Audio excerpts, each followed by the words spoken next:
a wild soul woman today. And before I do, I just want to give you an image to work with.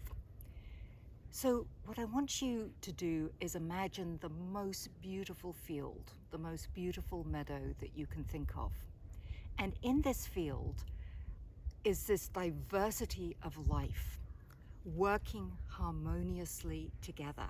Each thing, each being, bringing themselves to create what I like to think of as a field of joy.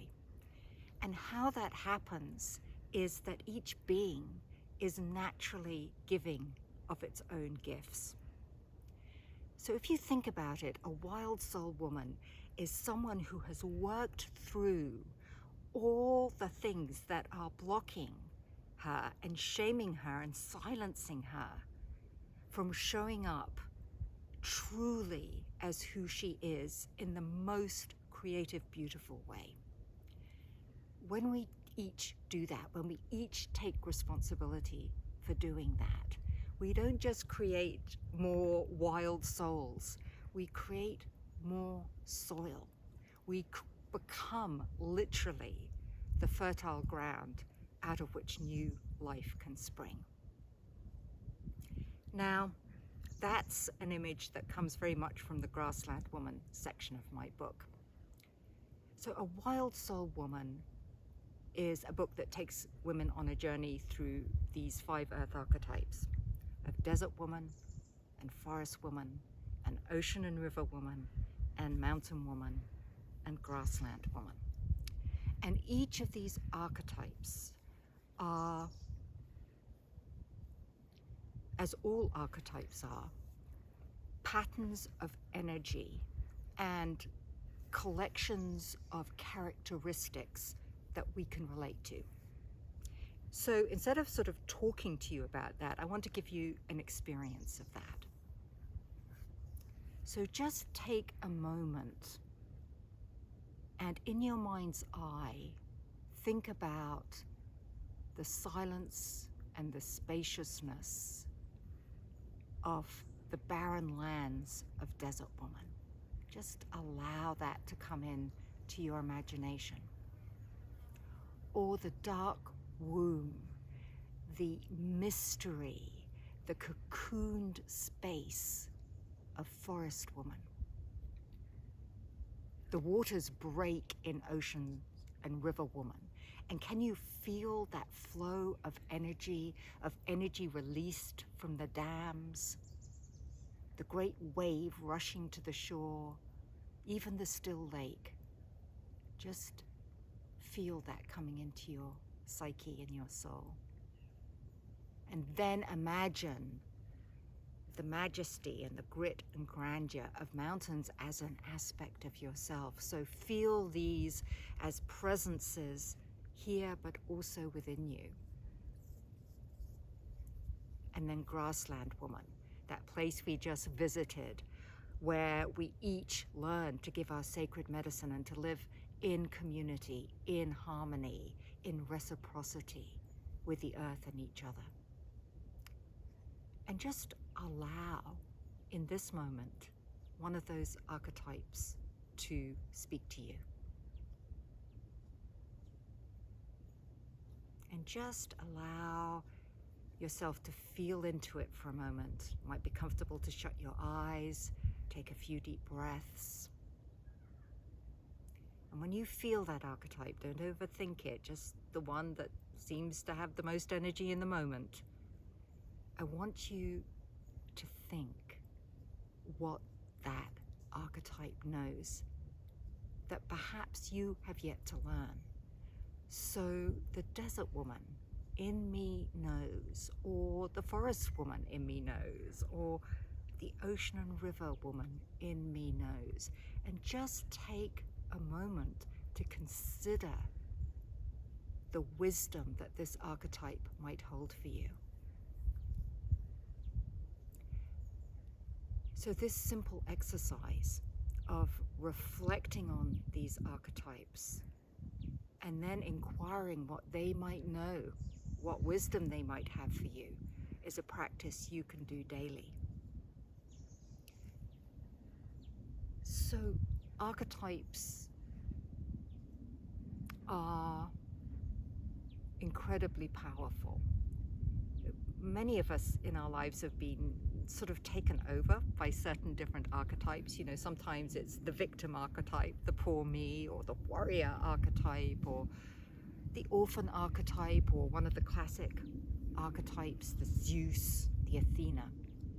And we feel that energy, what it is to be a conduit for that kind of energy that lives in our collective unconscious, and that oftentimes we're unaware of, but that when it comes through us and to us, it really has an impact on our life and the lives of those around us. So the amazing thing about the Earth archetypes is they are so much more ancient than any of those other archetypes. They are these primal archetypes that were there long before our classical culture, our modern culture, our modern industrial culture. They have a wisdom that is eternal. So when we tap into them, we're tapping into eternal truths, which is important particularly because we live in a time where we can't mess around anymore. We simply can't. We are living in what I call, and others have called, a mythic time, right? A mythic time. We feel it. There's so much boiling and shaking underneath us, and we feel right at the moment this sense of the dysfunctional masculine throwing a complete tantrum as it feels the divine feminine rising. And in that process of throwing the tantrum, it's sort of upping its destructiveness. So we don't have time to waste to rebalance that dysfunctional masculine with the divine feminine. We don't have time. And with all mythic stories, it can turn out in many different ways. So I think we're at a pivotal point where the wild feminine, the divine feminine, the earth feminine is really being called into our consciousness, because if it isn't, then we are in danger of literally perhaps having complete destruction, the inability to actually even inhabit this precious planet of ours. So working with the archetypes, it's a quick working. Archetypes offer something else that I think is really, really important, which is that it gives us a language to describe our internal, wild, creative landscapes. You know, without a good metaphor, it's really, really hard to describe something. So each of these archetypes spawn a host of metaphors. We can feel what it is to enter the dark forest of our lives and to not know where the path is. We can feel what it is to dismantle the dams that hold us back. We can feel what it is to allow that river of our longing to be unleashed. We can feel what it is to be that mountain woman who is unafraid of friction and opposition and conflict. We can feel what it is to be grassland woman, literally seeding this new world through community, through reciprocity. So we suddenly have a language once we go through these, and there are so many practices that I want to share with you. But the other reason that I think that I do share with you in the book is really what I'm going to say, because I don't have time to share a lot of them here now. But the other thing I want to say is that the healing of the feminine and the healing of the earth has to be a co-healing. Because women have long been associated with the earth, you know, we think of the earth as the good mother, right, from whom we can consistently suckle. And we think of women the same way, that we can just exploit them and use them. And because we have forgotten our true kinship with the earth, because we don't see the earth as sentient and sacred anymore, it's allowed us to destroy her and exploit her in these devastating ways.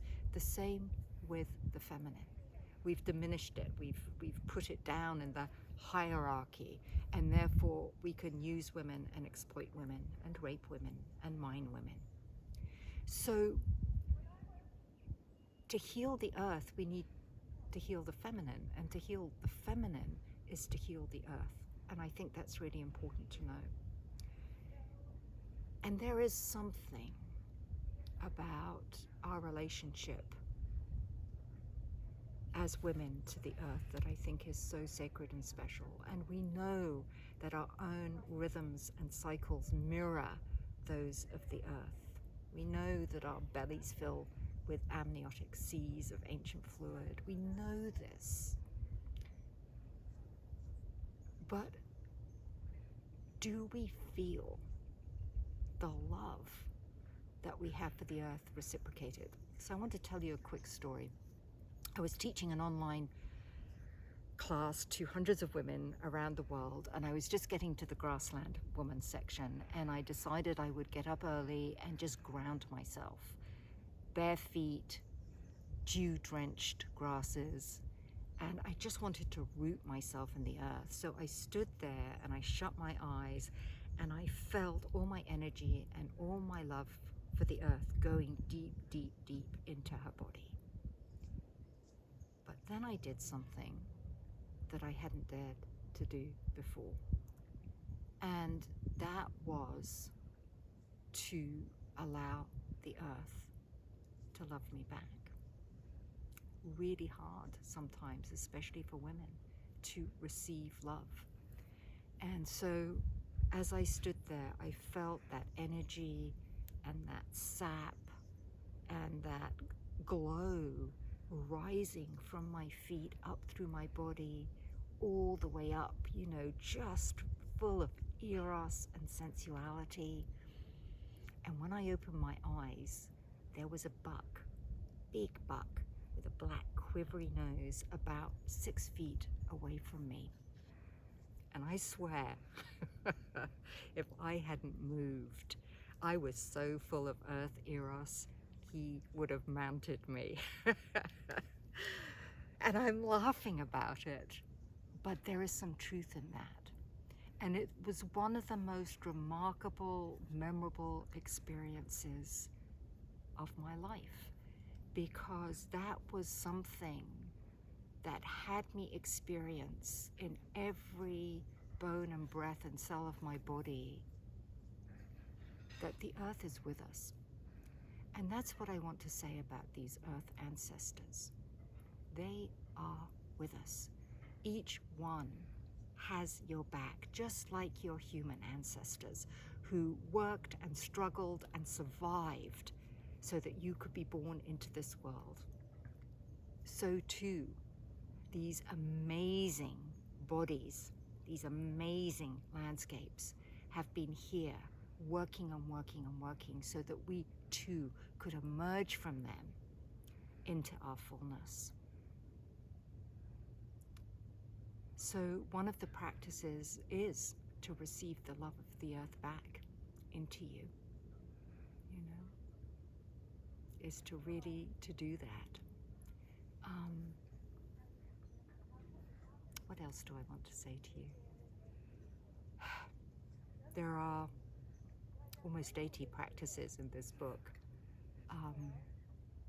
Rituals, ceremonies, embodied practices, journal prompts, because I don't want you just to go through this book.